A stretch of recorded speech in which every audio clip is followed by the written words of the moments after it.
HR1. So there was a new tip definition, and basically it says that qualified tips must now be voluntary, non-negotiated, and the customer has to determine them, and there's clear boundaries around that credit eligibility.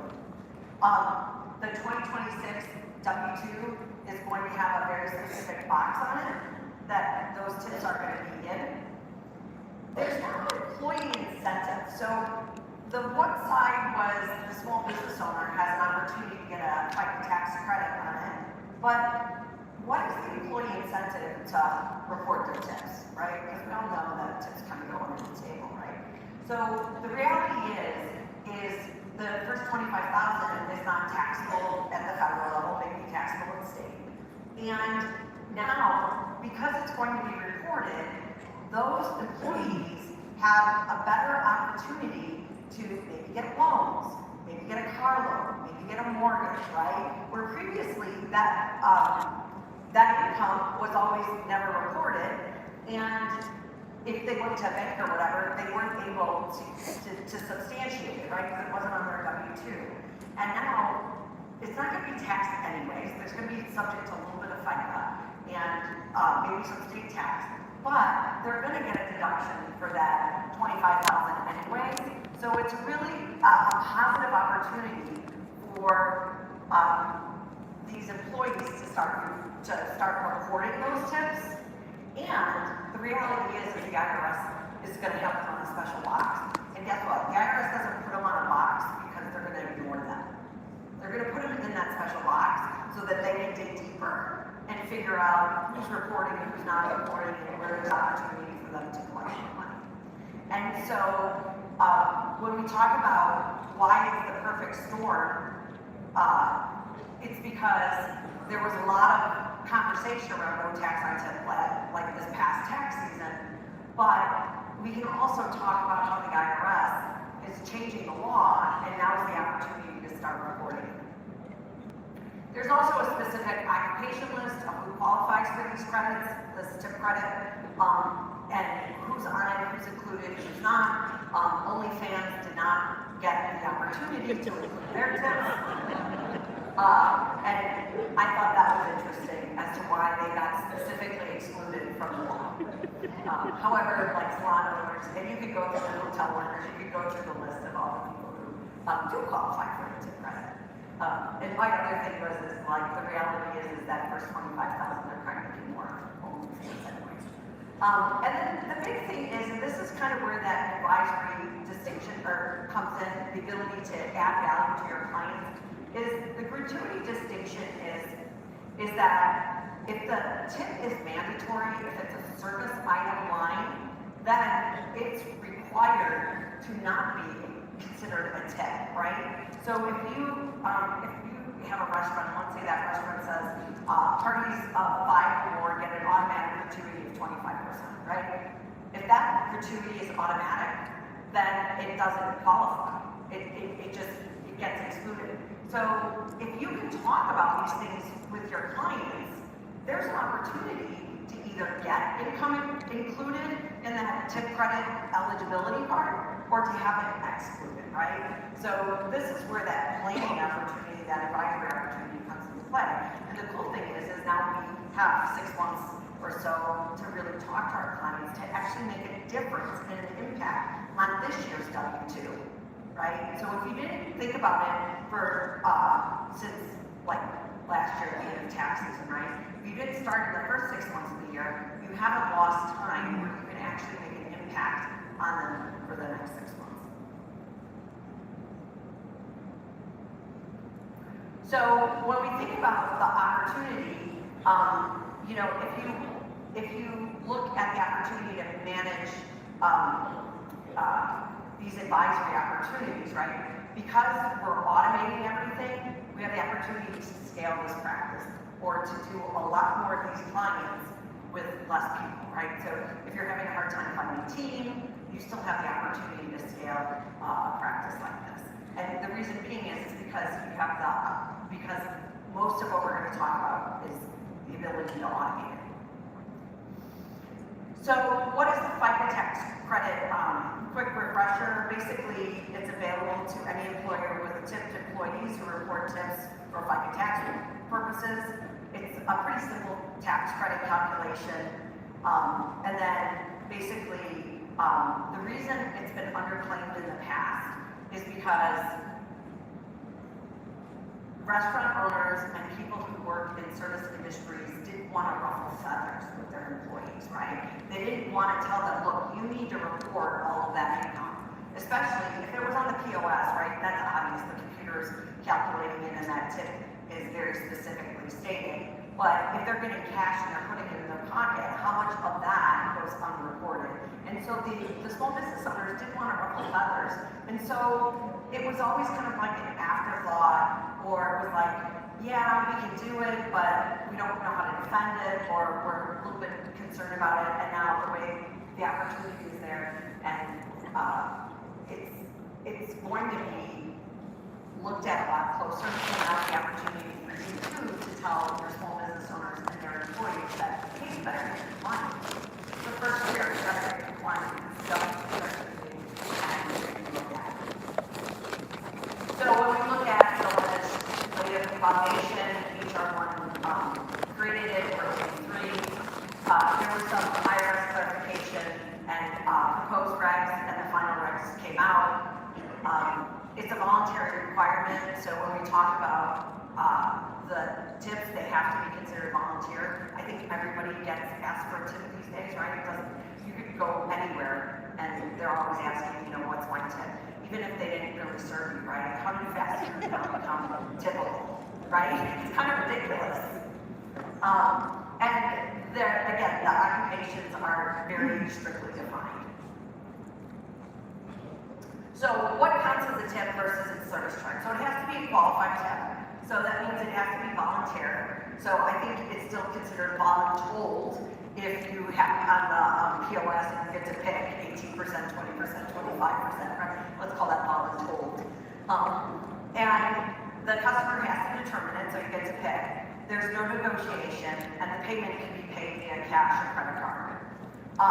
What is not eligible are service charges. So if you have a mandatory gratuity, like that 5-person table that I talked about, that's not included. If you're at a salon and you go to the spa here at the MGM, there's a service charge item that says tip gratuity included before you even get your services, right? Guess what? That's not included. So that means that income is totally taxable to the employee.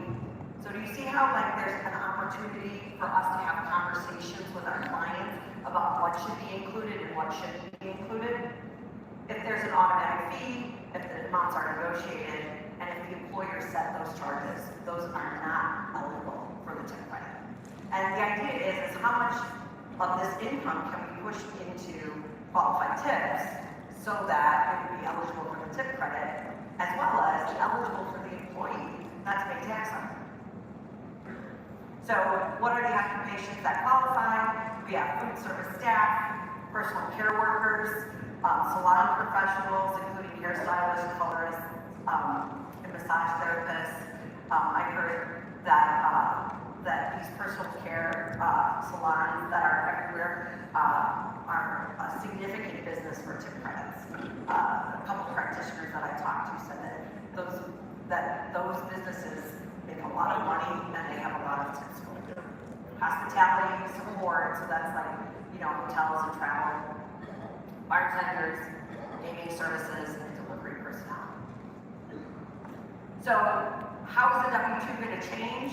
There's going to be new occupation codes that you're going to have to specifically pick on the W-2. You're going to have to put reporting around it, right? There's going to have to be separate tip reporting so that it's reported separate and distinctly from your wages and your non-qualified tip income.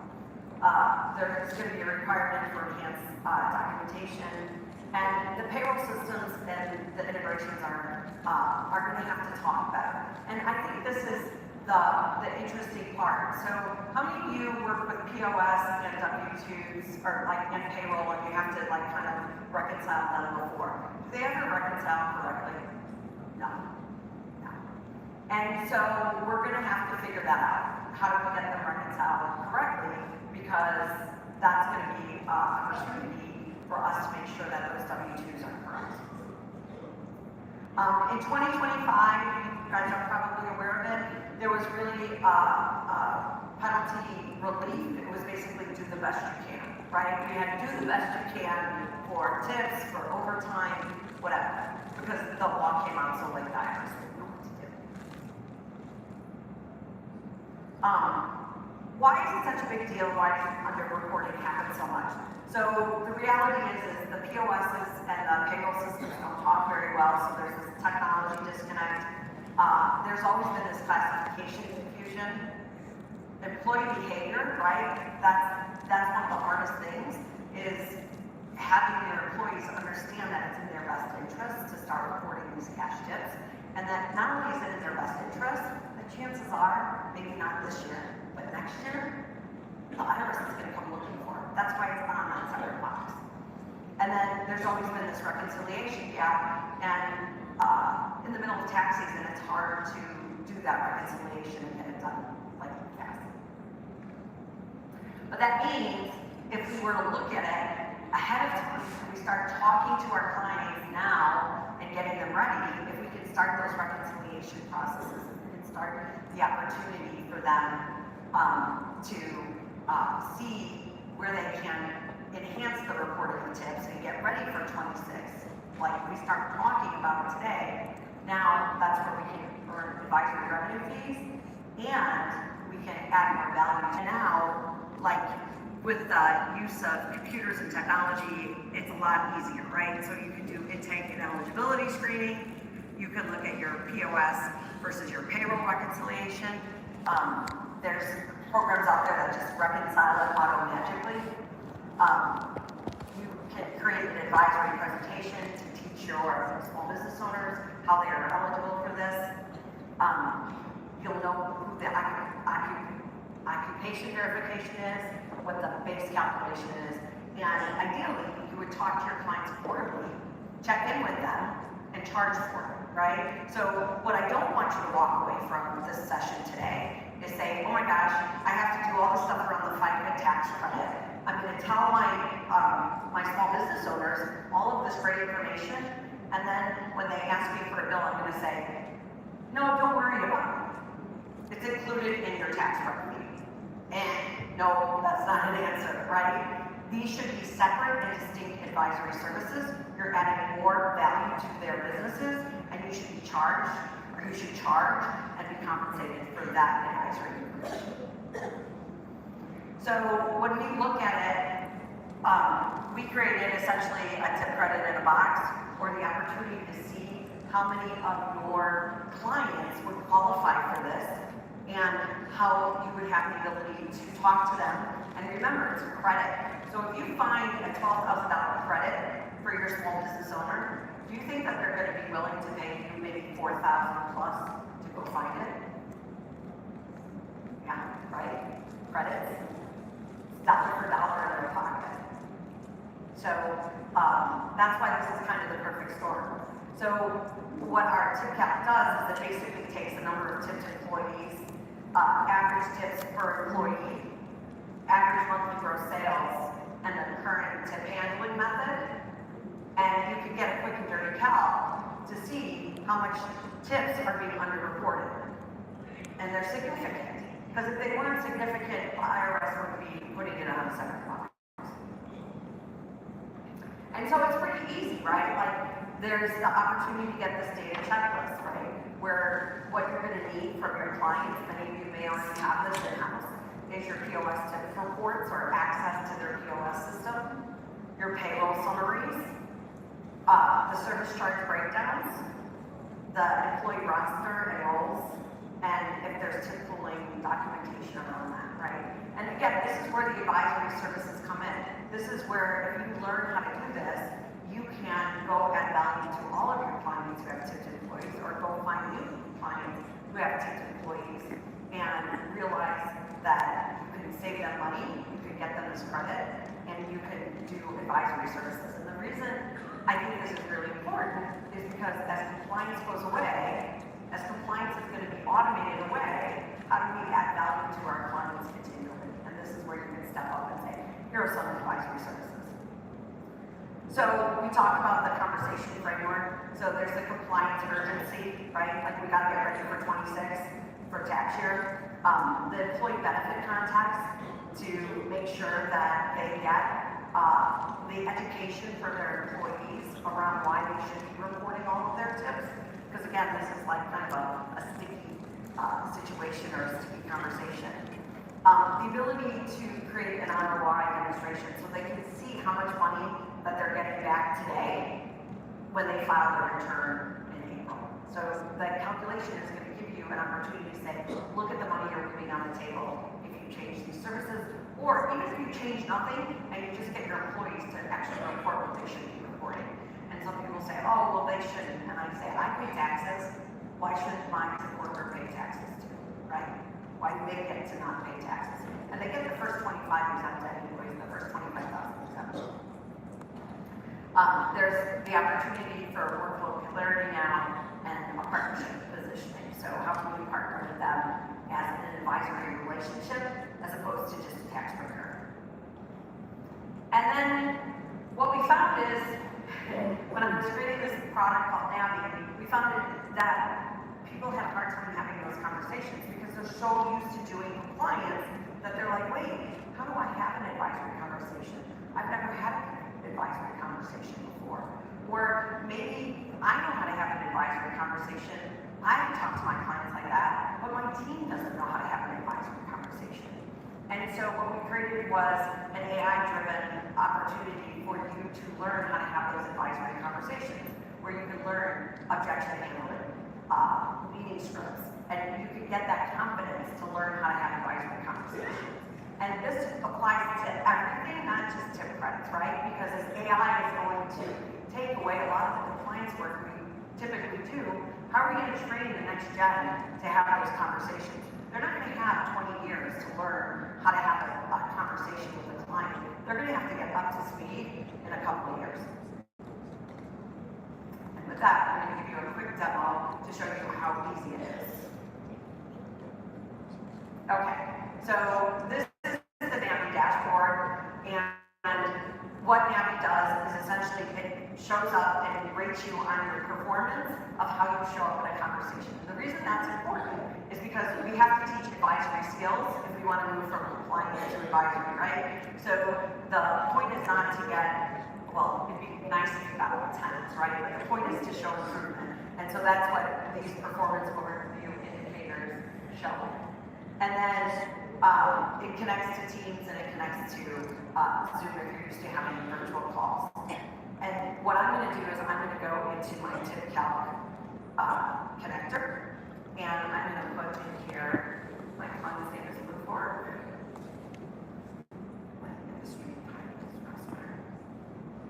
I have a number of tip employees. I have 17. I have average monthly tips of $4,000. Average monthly gross sales of $150,000. My tip handling method is a POS, and I'm going to hit calculate. And you see, look at the estimated unclaimed FICA tax credit that's sitting out there. That's significant, right? Do any of you feel you know that that's sitting in some of your clients' documents or some of their businesses? And so when we talk about going to advisory services, if you could do a quick journey calc like this and see the opportunity, now you could go have that sales conversation and say, look, in the middle, I might be able to get you a $12,000 credit with just a handful of numbers that I typed in and say, okay, how can we get you, small business owner, to that point where you're ready to claim it, right? Then, if you go to proceed to TipCalc, I'm just going to not click it, but we'll take you to where TipCalc is. TipCalc is essentially, and I know this looks a little bit big, but it's basically the FICA tax credit all in a box, right? So what you can upload is your POS system data, you can upload your payroll system data, and it will give you the ability to do advisory conversations fairly simply. So in the old days, what you would have had done to kind of calculate all this, you would have had to do some Excel spreadsheet, right? And that would have taken you too much time, and probably when you ran the numbers, you'd probably be like, I don't have time to do this. I don't have time to do all these calculations. Well, now with AI and with the technology, it's going to do all those calculations for you, so you can show up and have better conversations. Because ultimately, that's what we need to get ourselves to. Because compliance is going to go away. That's why I say the firm of 2030. What is the firm of 2030? Maybe it's 2032, maybe it's 2028. But when AI starts coming in, that's what we have to do. We have to have better conversations. We have to put the human in AI for the AI in human. And so when I go here to calculations, I'm just going to go here to my calculations. And I'm going to go over here to my completed calculation. Give it a minute.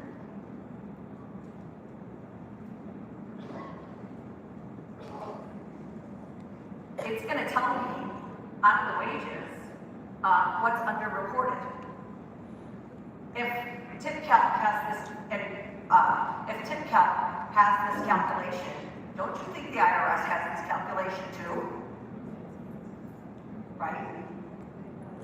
So now you could go to that restaurant owner and you could say, look, it looks like a couple of your employees aren't reporting all their tips. Doesn't look, something's not copacetic here, right? So you have the opportunity to have that conversation. If you check in with this restaurant owner 2 times a year, 4 times a year, I would suggest 4 times a year, now you have the opportunity to help them increase their FICA tax credit, get compliant with the IRS, and make sure their employees are compliant as well. And so before we would have never been able to do this because we wouldn't have had the data, we wouldn't have access to it. This is AI in a practical sense. A lot of conversations are like AI, right? And it's all up here. This is using AI in a practical sense to do data-driven analysis on things that we do every day.